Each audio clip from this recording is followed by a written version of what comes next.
But let's focus up on to the next match that we do have coming our way. Russian Invincible Kittens versus the European Agony in the winners bracket round 2. Both these teams used Nurse in their first round, so they're going to have to try something completely new. No more Nurse for either the Invincible Kittens or Agony. And these teams kind of have probably the largest rivalry, I would say, in competitive of all the teams that we have here, because it doesn't matter what tournament they play in, they always find themselves playing each other at this roughly this stage of a tournament. So, you know, they're very well familiar with each other. They know exactly what each other have up their sleeve. This is going to be a very comfortable map of comfortability. You know, you're uncomfortable because you've become too comfortable with each other. The mind games upon mind games starting to read on each other, learn play styles, learn what their teams are going to kind of do. That's one thing, is like the more you keep fighting a team, the more you can start to get a read on said team, which is why I'm excited for the finals. There's going to be multiple matches played, so you might be able to kind of adjust your play style based on like, whoa, these are what these survivors are doing, or these are what this killer's doing. So because they have so much experience going against each other, could work out to be beneficial to them, could also work out to be detrimental to both of them. I'm going to guess both these teams are going to bring out Spirit, though. I'm going to be honest. I mean, if they have this much against each other, unless they know, like, go ahead. I have some knowledge. The map to be played is Ironworks of Misery. The coin toss happened. Invincible Kittens won the coin toss and chose to play Killer first. Volga has selected to take Pyramid Head to the Ironworks of Misery here. All right. Respect. Yeah, so it's not looking like... Oh, there is the camaraderie right there. So those walkie-talkies, as you can see, is going to be the camaraderie. And unfortunately, with Pyramid Head's camera, no, that is not our thing acting up. That is a spectator bug on the killer for some of these killers in the game. Unfortunately, Pyramid Head, his whole entire head eats up the camera. So it's going to be kind of hard to watch what's going on there. Also, camaraderie on finger guns here as well. Yeah. As well as Deliverance. That's so it's not the guy you want going down first. Nice attempt. That would be incredibly devastating. Are we getting the literal Pyramid Head point of view here? Nice dodge coming through from finger guns. Knows the timing perfectly. A little blind around the corner attempt. Doesn't get the blind, but it did delay Volga there as he had to take a step backwards to avoid. And look, already a generator completed. This is something that teams will do.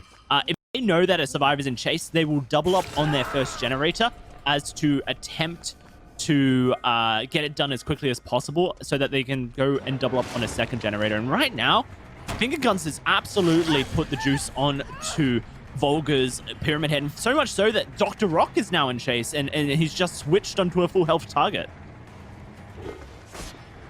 Not a great start coming out from Invincible Kittens, but you know, it's not. They're not necessarily out. They still have the Rancor. They still have the Noed. They still have the Pop Goes the Weasel. 2 torments on people, which can instantly flip the switch for this killer here.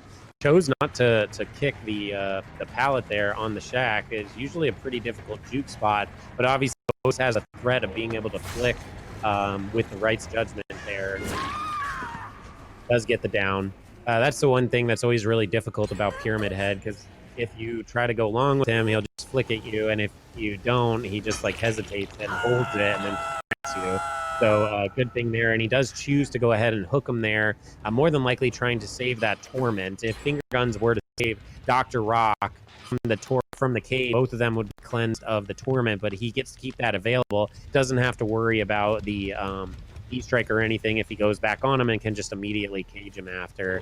So they're doing incredibly well as far as slamming these gens down. 3 gens done, and Corrupt Intervention now going to the wayside. So not gaining too much value off of that Corrupt Intervention. I'd be curious to see if he has a 3-gen stack because of it. It's obviously hard to tell a little bit with this amazing killer cam. The literal Pyramid Head perspective right there. Yeah. So it does look like Ryan setting up for the save with the Deliverance and the borrowed time. That is the smart play. If he can get the save here, that will give him the Deliverance proc. And as we saw earlier, that can be game changing. It's going to be the struggle stage, and now camaraderie can be utilized. It only works in struggle stage. It looks like Ryan might... yeah, he's just activating it. Yeah, straight in. Activates Dr. Rock's camaraderie. Finger Guns is going to sit on his generator. I think he just got pushed off it, potentially. And another generator gets completed. And with that, because of the information, they can go straight on in for the rescue. Avoid the torment trails from Ryan to make sure it is going to be Nightlight engaged in a chase. Does that mean that Finger Guns is still in his generator? Or yeah, he must have completed it, and it's Nightlight's generator that's been contested here. Either way, this is great stuff from Agony. They're operating the map excellently versus a Pyramid Head. Yeah, they're doing really, really well, and I'm a little concerned for the Pyramid Head. I mean, they're healing here too, which is really good. I mean, he still does have Noed and Rancor in his back pocket, which is very, very strong for this end game. So just because you see 4 generators with only 1 hook doesn't mean he is necessarily completely out of this. We see the clickety-clack coming in. Ryan always BMing, but you know, playful banter and playful BMing in the match is totally allowed. Ooh, nice there it is. hit. Dr. Rock does take the attack there over the pallet. Tried to slow vault it, I think, just to save his life. Yeah, exactly. He didn't want to take the hit and then into life. It would have been a big waste. There it is now. No One Escapes Death activated. Rancor activated as well. And I suspect that Finger Guns is going to play about as safely as possible. The obsession of the trial gets the information. Oh, the Noed's been located immediately, so there's going to be no One Escapes Death insta-down value. It is just going to be Finger Guns who is at risk now, and this is so sad for Invincible Kittens. 1 point on the board. Ryan goes around the corner. Little clickety-clack, and he's just going to beeline straight to the exit gate, which should be open by the time he arrives. 115% movement speed is quite fast, but I think Ryan might have the distance here to make it straight into the exit gate. He's certainly going to attempt to. In fact, that's a body block coming through, but the body block cannot stop a ranged attack across the ground, and Ryan going to take that one to the face. That's going to be 3 survivors in the exit gate. Ryan will take the hook here, and I mean, it's an extra point, which is nice, but it's really just not that much, is it? Oh man, if they were teasing. They were teasing there. Teasing the possibility of a Rancor Mori. A little bit concerned on that, but that, I mean, dude, dominant performance. No! They didn't push Nightlight out!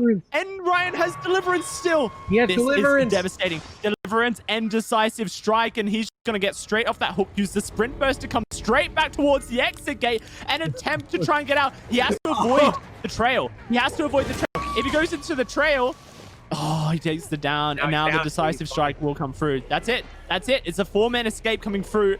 But Agony, only 2 points available. They're Invincible Kittens killer. Unless Ryan somehow does the unthinkable and misses a skill check. I don't see Ryan missing it. There's no way. There's no way possible. He's going to last minute pick it up, and then it's just a skill check. Here we go. Boom. I'm not gonna lie, it's those last. I mean, he's got the rank. It's not gonna happen, is it? That is a whitewash right there. That is a very, very confident survivor round coming through from Agony. 4-man escape coming out. Absolutely insane here. Yeah, that pretty much could not have been played any better. Really, like that was almost as good as it gets. Obviously, don't going on the hook. Technically like the best, right? But in this sort of environment, that's about as good as it gets. Ryan having the Deliverance, getting the save early allowed him to wiggle off the hook, and then having D-Strike available still allowed him, so if he got picked up off the ground, obviously Volga should have probably been trying to get the Torment on him there before downing him, which would allowed him to cage him and just bypass the D-Strike. So I'm not quite sure if he was just nervous that he was going to get by, or maybe wanted to gamble that he didn't have the D-Strike or something along those lines. But unfortunately, Torment not going on to Ryan, and he was able to just hit the D-Strike.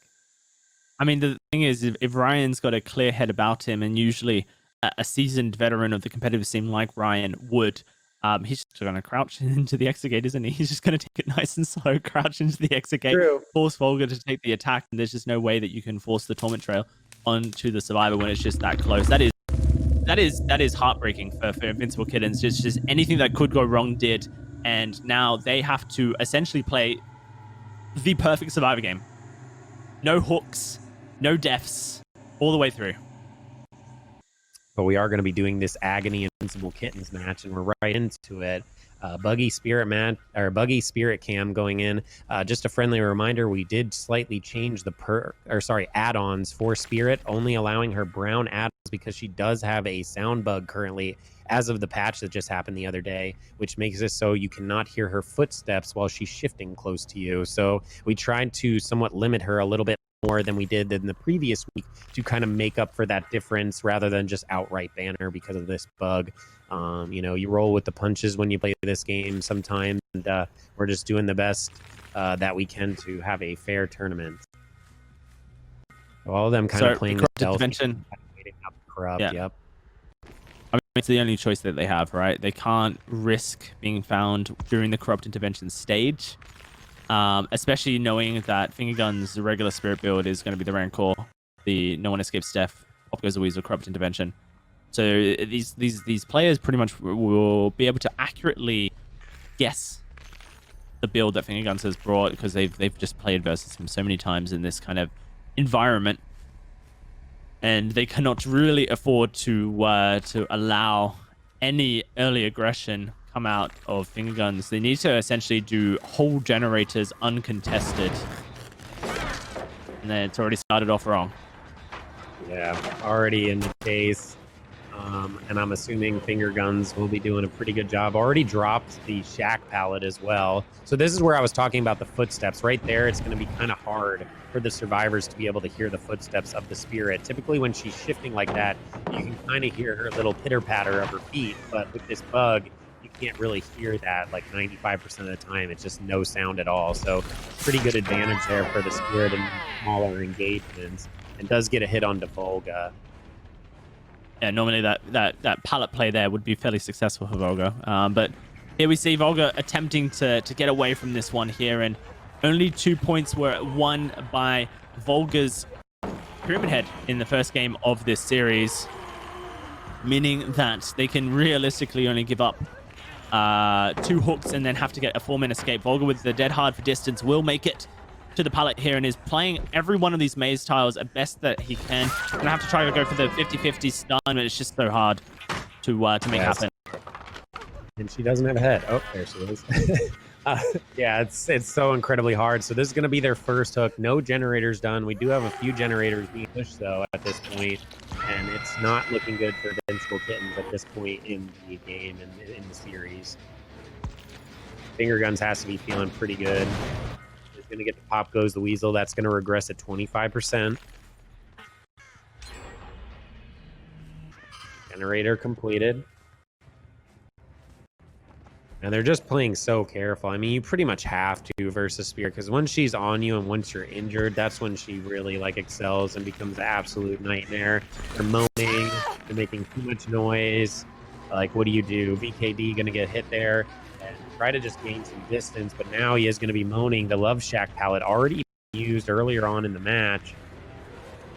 You get a nice view of Spirit's eyeballs. And unfortunately, it looks like bad time. Yeah.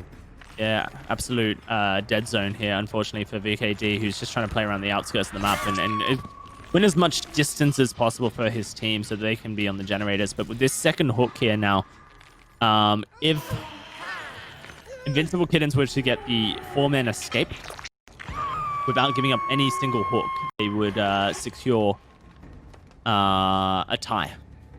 Any extra points gifted now to Fingerguns is the match lost for Invincible Kittens, which is just, I mean, that's such a sad place to be, and it's always going to be the case in any game, sport where there's a halftime and you dominate on your first half. It is so difficult to come back in the second, and here for Invincible Kittens, they're kind of just living that hellish nightmare. Yeah, with such a dominant performance, it's pretty difficult to come back from that unless you yourself have a dominant performance. But you know, it's gonna put in your head that like this is very scary, and then when you see a spirit flying around the map, you have to not be feeling very good. There's gonna be the down on Volga. He shouldn't have D-Strike yet. He doesn't have D-Strike available anymore. The minute has passed, and that will pretty much be the GG for the Agony coming in on this hook, which it looks like we will be getting for free. So pretty much Yep, we'll just be absolutely. playing this match out for good sports and just to see if they can possibly maybe get all 4 of them out, just to have some fun with it. But Agony going to solidify them into the winners final, which will be going down tomorrow at 1 p.m. Eastern time. So the same exact time we started today. First team in to winners final. We're going to see Invincible Kittens, like you say, they're falling down to the losers bracket. They're going to be taking on the Gentlemen in their matchup for tournament survival. That's a pretty exciting one. I mean, Oddstava has really shocked us with his killer choices. Already played 3 different kinds of killers in this tournament, and none of them are the top 2, the Nurse, the Spirit, that everyone else is bringing. It's been Pyramid Head, it's been Hag, and it's been Wraith, which I don't think anyone was predicting. No, I don't think anyone was predicting the Wraith. Not at all. So they're going to get a trade there. Point going to Agony. And that's really exciting for me, Hexy, because when I think about teams that have such a rich history in competitive play, Invincible Kittens is right up there with, you know, Volga and Vikaya being, you know, from the legendary No Mercy team, a team that dominated performances throughout their period of time of existing. This team it just screams experience, you know what I mean, for Invincible Kittens. Oddstava's team, in fact, was established by Inboxers, who won your first tournament back when you did it a while back. He has since dropped into the sub role due to I think conflict of schedule, but the team that he's generated here with Oddstava as killer and Hayden, ASAP coming into the survivor role, the rest of them, Jack, you know, they're showing some really good maturity about them, despite the fact that they really haven't been competing in tournaments. So a matchup like the Gentleman versus Invincible Kittens is new guard versus old guard in every which way in Dead by Daylight. No, the fact that they've made it this far is actually kind of incredible. A lot of these teams have played together for an extended period, right? And Gentleman is just a brand new team on the block, and you see they're chugging through, right, from top 16 all the way up to here. I'm really hoping for the best there. You can tell that they have a little inexperience, but you can also tell that every survivor and killer on that team is extremely experienced. It's just a matter of getting the communication down and performing really well. And as we saw it, that one decision in the match previous for Shattered Dreams pretty much won them the match, where they went ahead and did the gen there. So a lot of these teams scrimming and practicing versus each other. You know, we obviously had the Discord where they're always talking to us, and you know, they were up late last night scrimming. So it's good to see that hard work is paying off, and it's good to see that the competitive scene in Dead by Daylight is coming to light, and you really get to see how different the game is played at an environment like this versus your regular, you know, solo queue or just quick play type gameplay. And it's been really awesome to watch these teams sweating their hearts out and trying their very best to win these matches. I've just been really enjoying it, and for someone that, you know, sweats really hard playing as a killer, it's cool to watch it because the play styles are so different, and I find that so interesting as someone, you know, that plays this game since beta, right? To see just the difference of play styles. BKD going to go down in the corner there. Not really much he can do. That's the death hook for him as well. But it's just been really awesome watching the difference of play style in these type of game modes versus the actual, you know, hub environment.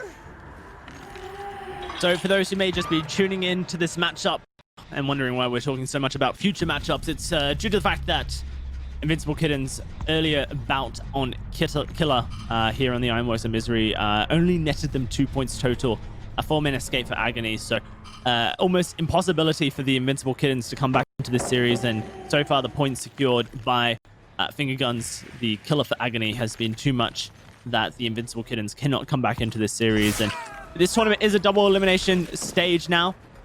The Invincible Kittens will be dropping down into the losers bracket, where they'll face up against the Gentlemen coming up later on in today. Agony, They've locked themselves into a winners bracket final, and shortly after this matchup, we will be finding out exactly who will be joining them there in the winners bracket final.